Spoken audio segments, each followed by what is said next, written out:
From the Mount Sinai Health System in New York City, this is Road to Resilience, a podcast about weathering adversity. I'm John Earl. My guest today is Dr. Monika Ardelt. She's a professor of sociology at the University of Florida. Dr. Ardelt is among a small group of scholars that study something I didn't even realize you could study until recently. She studies wisdom. What is it? Where does it come from? And why does it matter? Dr. Ardelt is also interested in the relationship between wisdom and adversity, which is how she came onto my radar. I wanted to ask her how wisdom helps us weather adversity, and under what circumstances adversity itself leads to wisdom, as opposed to just empty suffering. And, of course, I'll admit, what I really wanted to know was how can we become wiser? Dr. Ardelt touches on all of this and so much more in our conversation. I hope you enjoy it. Monika Ardelt, welcome to Road to Resilience. Thank you. I know scholars don't agree on a single definition of wisdom, but you have a definition that's fairly widely used, and it consists of three components. So I was wondering if you could just take us through those components and maybe give us an example of each one. Yes. So I define wisdom as a combination or an integration of cognitive, reflective, and compassionate dimensions. The cognitive component, when you think about wisdom, what comes to mind? And many people, when they think about wisdom, they think about, wise people know something. They know something that other people don't know. So they know, so what do they know? They know about things that are related to life. They know about the deeper meaning of life. And they know about things that are related to how to interact with other people. And they know themselves. So wise people don't necessarily know, the latest research on quantum physics or something. This is not what wisdom is about. Wisdom is about, how to live a good life, how to live a flourishing life. What should you do to live a good and flourishing life? So to make sure I understand the cognitive, it's not just that you know something intellectually. It's like, say, everybody knows we're mortal, but wise people know it deeply. They know it in a special way. Is that right? Exactly. And this gets me then to what the philosopher John Icahn said. He says that what wise people know, everybody already knows.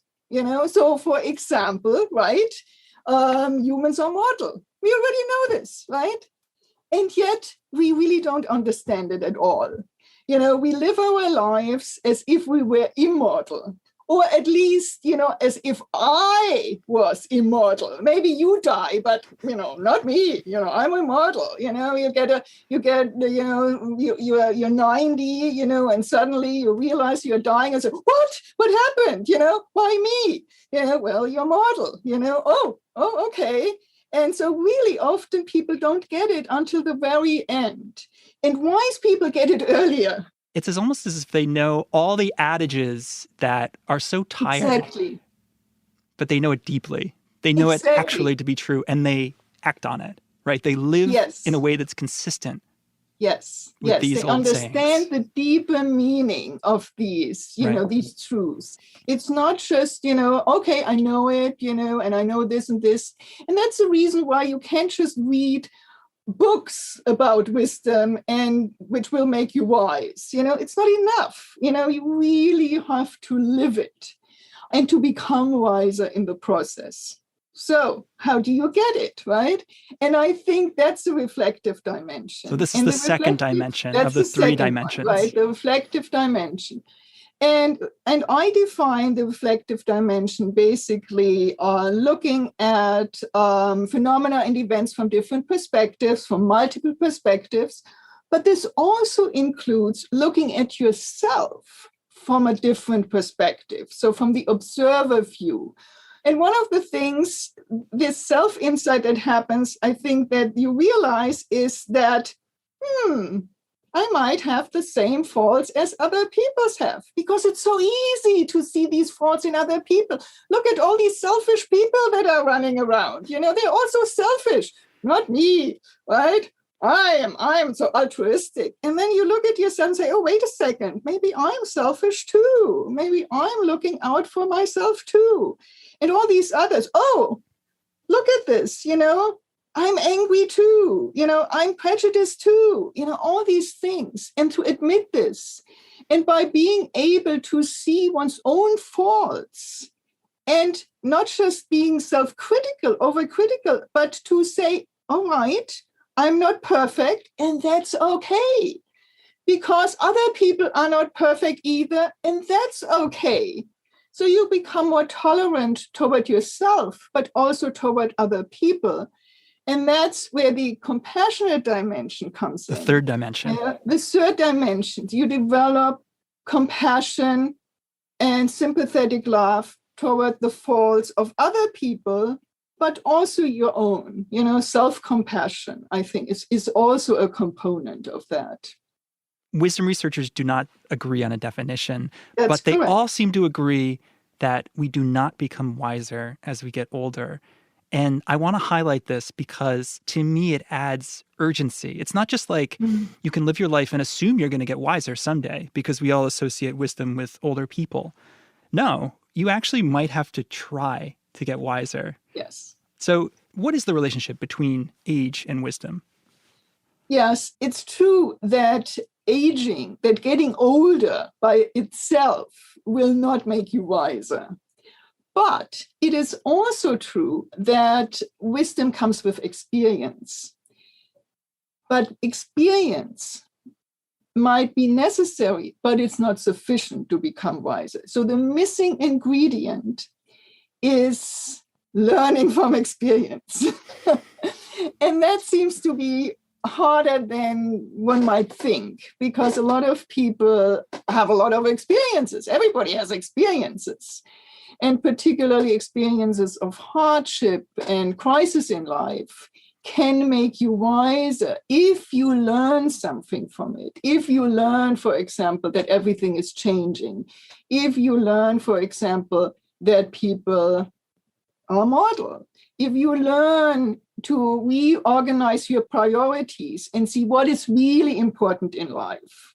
So yes, the major thing is learning from experiences, and not everybody necessarily do this. The other thing, I think what happens is also, and that's from my research, that has shown that there is a curvilinear relationship between age and wisdom, and it peaks in late midlife, So and then about goes how down old? again. Yes, 50s, 60s, goes down again. But it's also it also depends on education. With higher education, there isn't not necessarily a change. However, what goes down is the cognitive element, and the way I measure it is a desire to know, is a desire to learn about the world. And it might very well be that at one point people just say, "I'm done. I know everything that there is to know, and I'm done. I'm not curious anymore." And then, that goes down, right?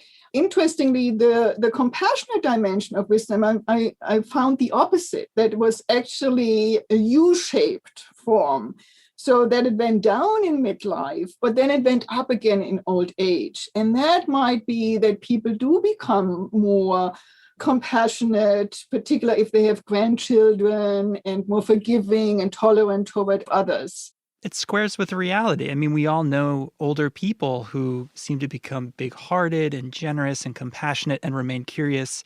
But we also know people who, understandably, I have to say, like with physical disability, become angry and smaller, and their world shrinks. And that all squares, I feel like, with my own experience with older people. And I think that's exactly what happens. If things happen in a way that they were not as planned, because people often have plans for retirement, and then things happen and people cannot reconcile with this. They just are very disappointed in things, or they get disabled much earlier than they would have thought, or get an illness or something like this. And I think that's where people don't reflect on others, but really are more concerned about themselves. And this is how the wisdom score can decline. This gets at a really core question, which is becoming wise is not automatic, and it's hard work. Yes. So why should somebody bother? right? Ah, Why should we care? Why should we try to become yes. wiser? I mean, you're already speaking to one answer, which is life satisfaction in old age. Yes. But talk about some of the other advantages to being wise or becoming wise. So, so it's not just well-being, it's not just life satisfaction, it's not just this feeling of contentment, which I think is pretty good already. But it also leads to mastery, a feeling of mastery over things that you can control, and equanimity over the things you cannot control. So really kind of a Buddhist notion, so that to accept the things, or the prayer, right, The of serenity prayer. serenity prayer, exactly, right, to know the wisdom, to know the difference, what you can control and what you have to accept, exactly. But it also, wise people do know what the deeper meaning of life is, which is quite satisfying, because then you have your compass, you know what you need to do in life. You're not floundering, what is it? What do I need? Do I need to have the most money on stuff? No, it is actually about becoming a better person, becoming a better citizen, a better fellow human being. So yes, so there's more. There's more than just feeling good. Because you can feel good. Here's the thing, right?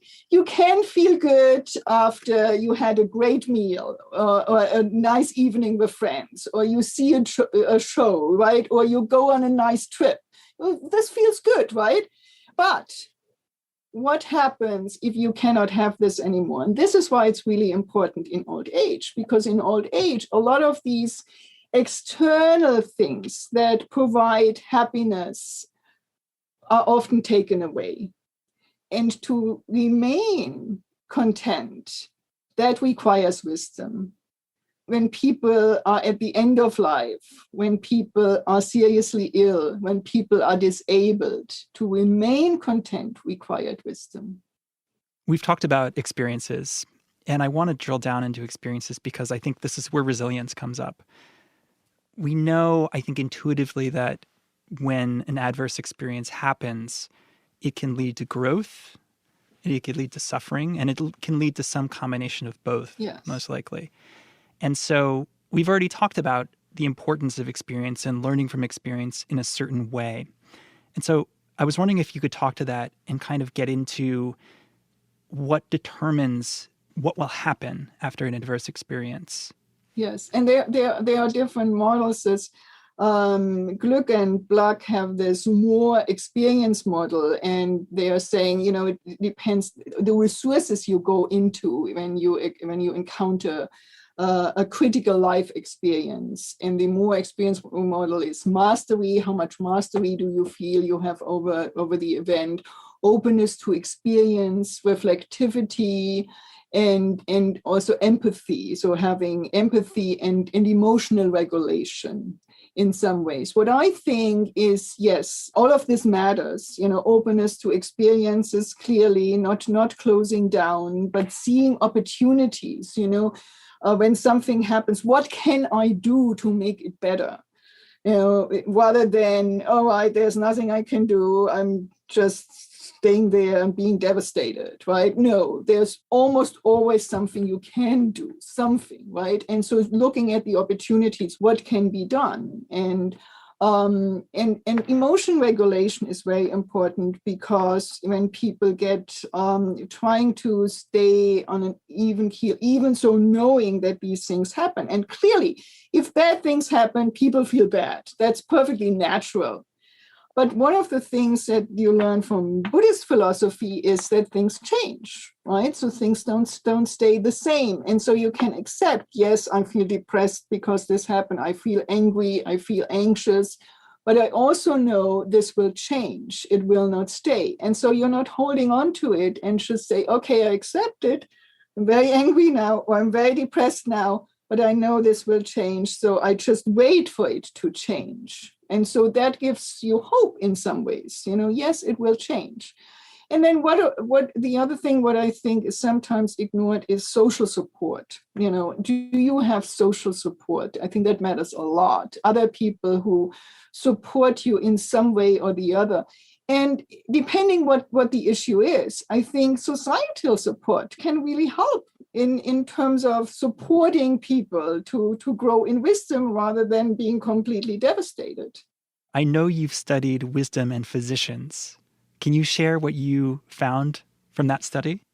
This is actually more Margaret Blue's Ogun study. And so I was a part of it, but not the major contributor. So they were studying, looking at physicians who committed medical error and what helped afterwards, and looking at the physician who scored relatively highly on a three-dimensional wisdom. What helped was primarily being able to say, yes, I made this medical error. Yes, I'm human. I'm not God. And so to accept this and having other colleagues, and again, this is social support, having a safe space to talk about this, being able to go to the patient and say, I'm sorry, I made a mistake. What can we do to fix this? And the physicians who were able to go to the patient and say, I'm sorry, I made a mistake, I screwed up, what can we do? They often found that the patient was forgiving. Say, all right, let's fix it. And they were not suing. But if nothing was coming from the physician, they were prevented from doing this, then they would sue because they felt abandoned. Let's talk to somebody who's listening and who is now convinced that it is important to become wise, not just for well-being, but for all the reasons that we've talked about. What can that person do? What do we know from the research about what that person can actually do to become wise? I think two things. One thing is when anything challenging or negative happens in life, to stop, breathe deeply, and really look at, okay, what can I do? Rather than giving into despair and just going down this path of depression, anxiety, anger. Just say, okay, something happened. What does it mean? What can I do? What do I learn from it? And how can I find a positive path out of it? So that is one thing. And that's actually what Pascal Leone said. This is one person who also studied wisdom. He said there are two pathways to wisdom, and this is one, what he calls these ultimate limit situations. These are these situations that, if they don't kill you, they make you wiser. But they might kill you. It might be really ultimate limit situation. I would say it's not just the ultimate limit situation. You can actually learn from any negative experiences. And one very simple one is somebody, you're driving in traffic, somebody cuts you off, right? And it's like, the natural reaction, at least for me, would be, why is this person cutting me off? What bad person, Or you can say, all right, person cut me off, maybe he was in a hurry, maybe really was late for a meeting, or who knows what, fine, right? Be okay with it, Start with the low-hanging fruits, before you get to the really big ones. But the other thing, and this is also what Pascal Leone says, is meditation. Having a regular meditation practice means that you take yourself out of everyday life and give yourself some space to reflect, to be with yourself, and just let it happen. Whatever there is, and there are different meditation techniques, and just accept what is. I think meditation gives you a time out to be able to learn to accept what is.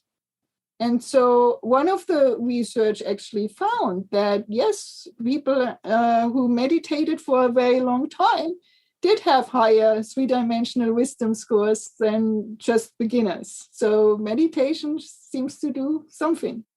Do you feel like we're living in an unwise society, or a society in which it becomes harder and harder to be wise? I mean, I've heard you asked about social media, for example, and the political bubbles that people end up in that make it harder to see other people's points of view. I mean, we talked a little bit earlier about the situations that seem to support somebody becoming wise. So what do you think about that?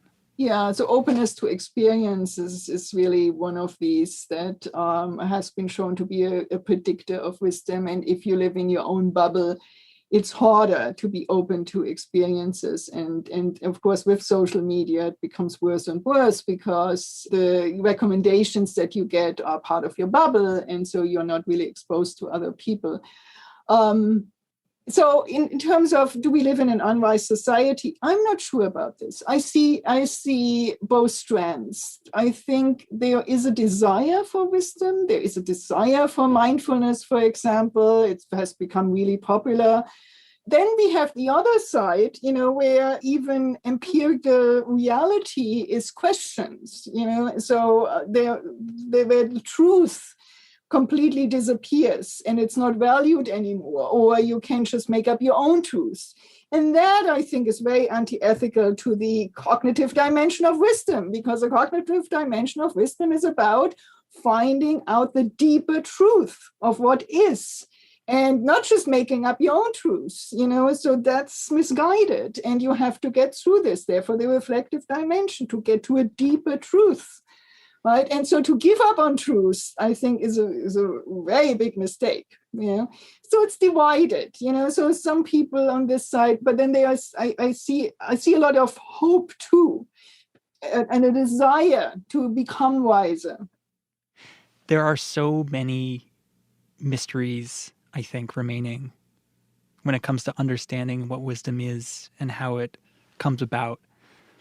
I was wondering if you could pick a single one that, if you could wave a magic wand and understand something, what would it be? Well, I'll tell you what I'm getting interested in right now. It's organizational wisdom. And the question is, how can we infuse organizations with wisdom? And that's what I'm really getting interested in, because with climate change threatening our very survival, I think that's really needed. And then how can wisdom enter into the political sphere, for example? How does this happen? Do you have any initial thoughts on how an organization, for example, might become wise? I think it has something to do with the leader and the intention of the leadership. It's not just one leader, it's the intention of the leadership to, depending on the size of the organization, of course. What is the intention? Why does this organization exist? Does it exist to make more money for the shareholder, and that's the only thing that we care about? Or is an organization there to actually serve others in some ways by providing goods that are helpful for others, by providing healthcare for others, right? By providing a service to others that others need. So, and with this intention, if you have the intention of doing good for others, then I think it becomes, again, this ripple effect. Then you look at not just at your customer, not at your stakeholders, your shareholders. You also look at the environment.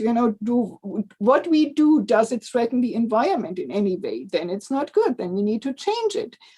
And you look at your workers. It's not about profits in the end. It's about people. And if we change this kind of thinking, I think then the world will really be a better place.